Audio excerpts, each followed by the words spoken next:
everyone, thanks for tuning in to the next video series on reconditioning the town car. Now that the mechanicals are sorted out, I'm going to move on to what is the bane of my existence, and that is electrical gremlins. So the car has a few of them, and I'm going to try to sort them out. Hopefully they'll be pretty easy and pretty straightforward. So let's get started. As you can see, there's a big hole in the dash. So I jumped ahead a little bit and pulled the radio out because it had no AM/FM reception.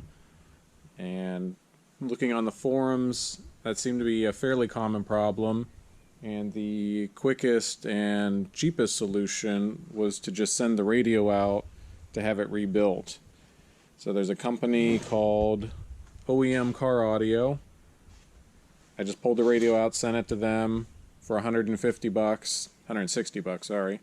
They rebuild it, and I'm going to put it in a few minutes and to see if it fixed the problem. Hopefully it did, because everything else on the radio worked, so I know the speakers and the amplifier and everything's fine. Alright, let's get started with the radio. The trim piece is easy to take out. It's two 7mm screws in the top of the gauge cluster, and then you just kind of go around it and pop it loose, and it comes off. You will have to put the shifter in first gear so that you can clear the column shifter. And to do the radio, I just need to unplug the trip computer buttons, and then it can kind of just hang out on top of the steering wheel. With it up here, there's enough clearance to get into the radio. And you can also just put it up against the rear view mirror.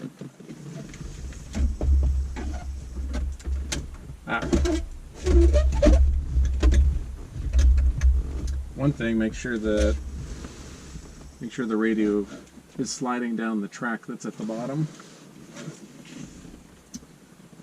And another thing is to make sure that the wires are out of the way. Alright, so I'm just going to leave that sit there until I finish the other electrical stuff, and then I'll hook the battery back up.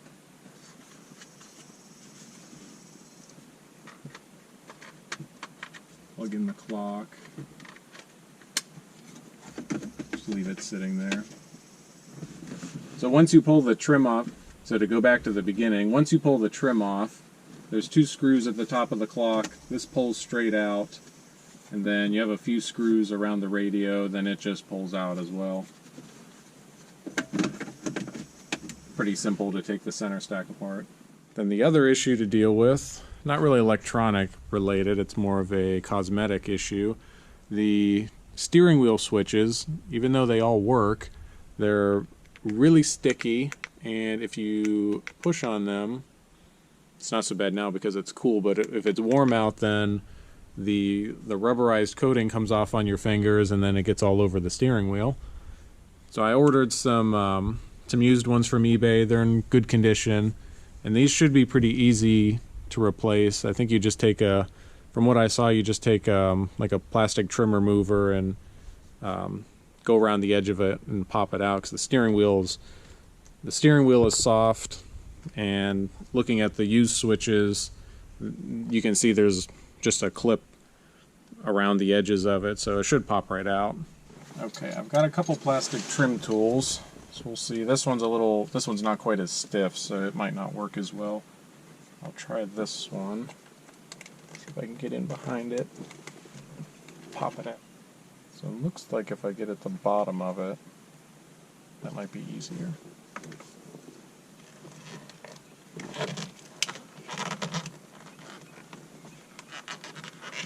Oh, jeez, that's much easier. So FYI, start at the bottom.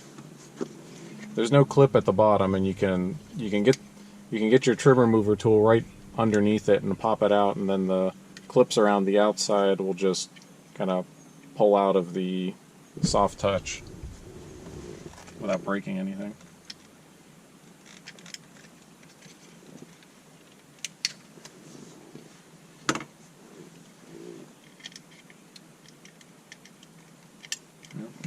You learn as you go. So the next issue I want to deal with is everything that I think is related to the driver door module. So the issues I have are the outside mirrors don't work if you use the switch, but if you hit the memory set button, they'll go back into position. So that could either be the driver door module or the window or the mirror switch. And the other issue is the door ajar light is always on. And that could be a couple different things. So Fords of this generation, and I've had several of them now, they have a really stupid design where the door ajar switch is built into the latch. And living up north, those would corrode and get stuck pretty easily. And then you always have a door ajar light.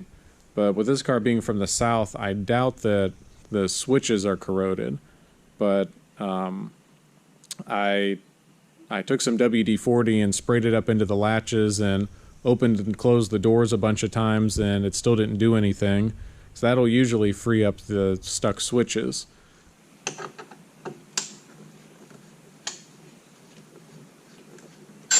These driver door modules are extremely prone to failure. So buying a used one is definitely rolling the dice.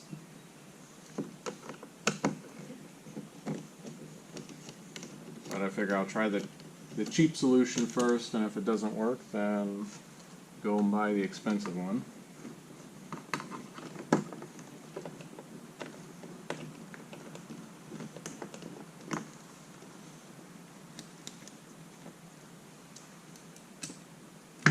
Alright, all the screws are out of it. You don't have to take off anything in the armrest. It goes along for the ride.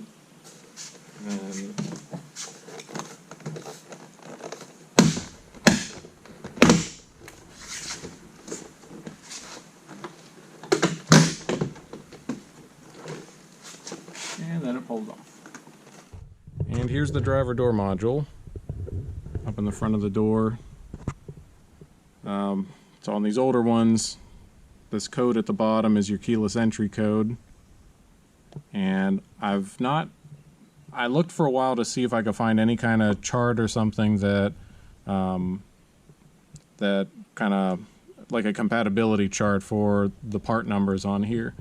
I've seen something that said you have to have the exact part number that's on here, even down to the revision code at the end, like this one's AF. But I haven't been able to confirm that, and I haven't tried any other used ones that have a different part number. So just going on eBay, I found one. I could only find one that was listed for sale that had the exact same part number. Now, if you go on to like Task of Parts or something and put in the VIN number for this car, it pulls up a completely different part number. It's like a 4W something, and I called the local Ford dealer, and they confirmed that part number. And I found a bunch of new old stock ones of that part number. So if this doesn't work, then I'll order some of the new old stock ones, and hopefully those would work. It's one screw and a couple clips, and it just pulls out of the door, and a couple plugs, so it's a quick swap.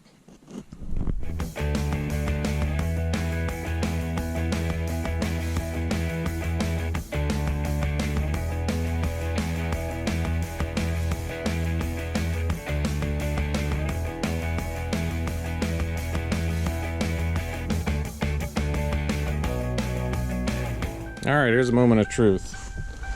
Let's see what the radio does.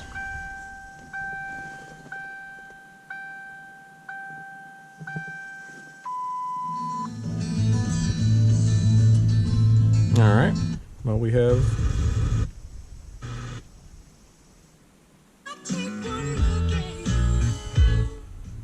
FM radio's back. Let's see if the buttons work.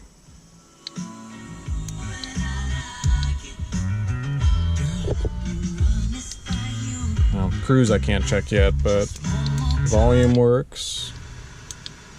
Next and mode work. Let's turn on the climate control.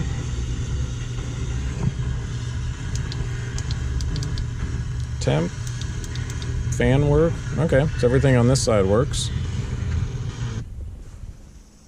So now, this mess. Let's see, mirrors. Ooh. Aw. It's moving out but not in. So let's try the mirrors right side. Nothing to move out. Does move in. Okay, I think we got a switch issue now. Because both sides will move left but not right. And they'll both move down but not up. So I'll bet the switch is bad now. But at least it's doing more than it was before, so we got 2 issues here. So now let's try the windows. Driver, front passenger, rear passenger. And the next one is the one that wasn't working. Oh, still not working. I can still hear it clicking. You bitch.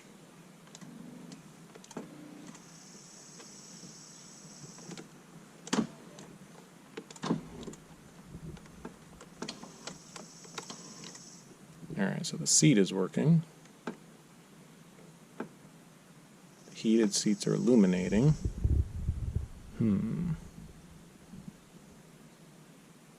Okay, so we got another issue with the back window. So every time a door opens, you should hear the chime. So let's see. Ah, fuck. No chime. No chime. No chime. Alright, correction to my last rant. I closed the driver door. It was normally on, at least the past Fords that I've had, if you have one door open and you open another one, then the cluster will beep again. But for some reason it wasn't doing that. But I closed the driver door. It says nothing on the cluster. I open the back door, and now the light comes on and says door ajar. And same thing over here. Door ajar, goes away. Door ajar, goes away. So apparently it's working. Alright, well, saves me from having to take off the passenger side door panels. I still need to take this one off to figure out why the rear window is not going down. If it's a regulator issue, motor issue, I'll probably have to pull off the door panel and just try to directly wire the window to see if the window will actually go up and down to determine if it's a wiring issue or a motor regulator issue. This door should be the same process as the front.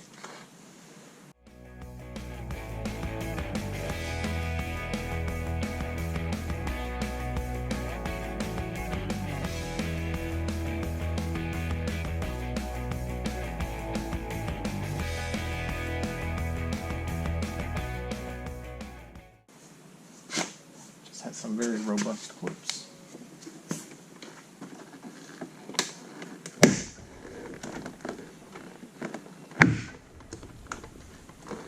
Good Lord.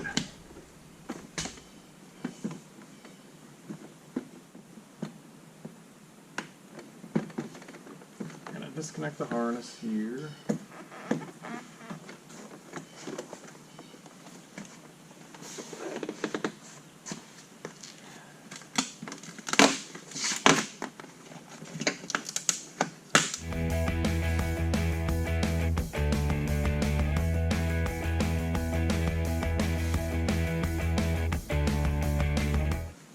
Looks like this is our window motor. Pretty normal. 2 wires going into it. Then you just reverse the polarity for up and down. Let me grab a battery. See if we can jump it.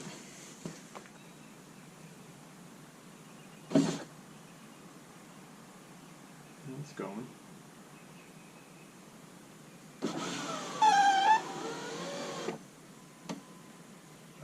width all the way down.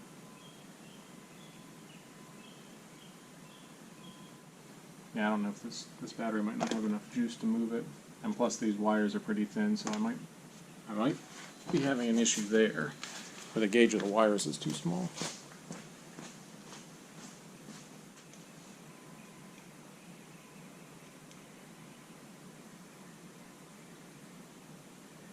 Yeah, let's try with a heavier gauge wire. See if that helps. Well, that works. Let's try running it up and down one more time. The first time I tried it, it kind of popped like it was stuck. So maybe maybe it was having an issue. It was stuck and it couldn't overcome that to get itself loose.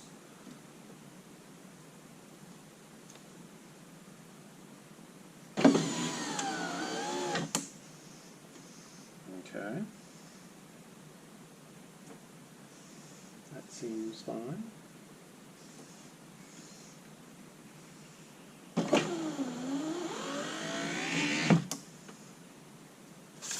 Now, up is a little slow. Not terrible.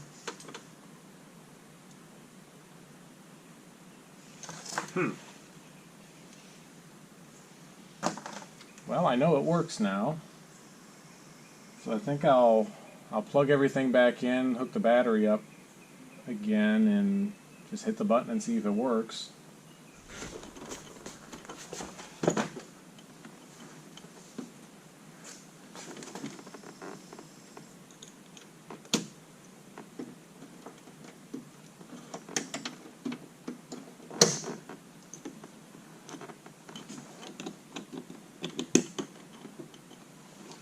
Alright, so got everything back here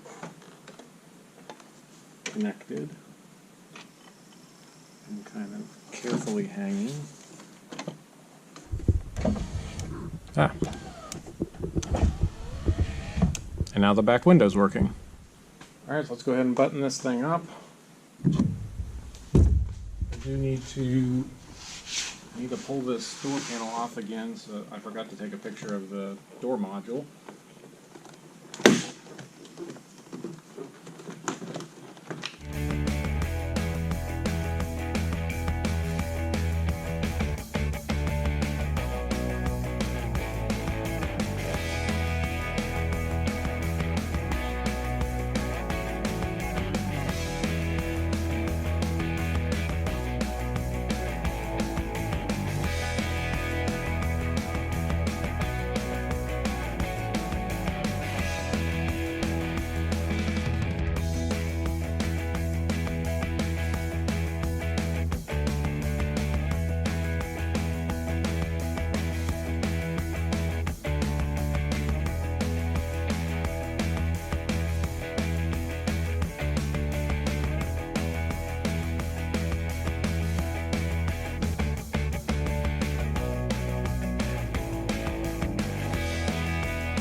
These doors have very robust door clips. So sometimes this part at the bottom should stay clipped into the door panel. But sometimes when you pull it off, it'll stay in the door. This whole thing will stay in the door. So you just take a pair of retainer removers and you can just pop it out of the door panel, or out of the sheet metal pretty easily.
let's see if the door pad works.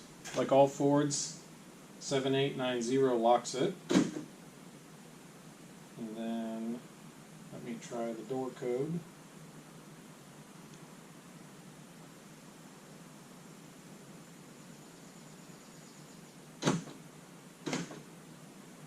Alright, that works. Alright, well the last piece of the puzzle came in. So I needed to order a mirror switch and the door lock button. And I looked for new switches and it was almost $200 just for these two switches. And my my fake wood piece was broken anyway, so I found this whole cluster on eBay for 40 bucks. The window lockout is broken, but that's fine. I can pull out the window switch cluster and replace it with mine that's good. So I guess before I disassemble everything, I'll just plug in these two switches into here and check to see if everything works.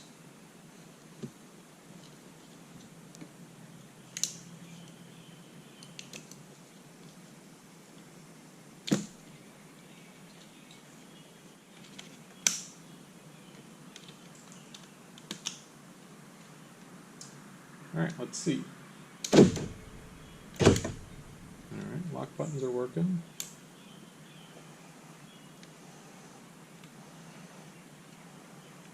Alright, left mirror works in all directions. The right mirror is working. It sounds a little tired, but it's working. So cool. I'll swap the faceplate and these two buttons and the window switch cluster around, and that should be it for all the electrical stuff. Alright, and with that, the electrical gremlins have been sorted out, and knock on fake wood, everything holds up until I sell the car, so I don't have to deal with anything else. But this switch cluster clipped back into place, so that fits nice. Everything looks fine. So I just got to do a little bit of detailing on it and get the top replaced. That's scheduled for the week after next, so hopefully in 2-3 weeks I'll have it back and detail the outside and list it for sale. So stay tuned for those videos.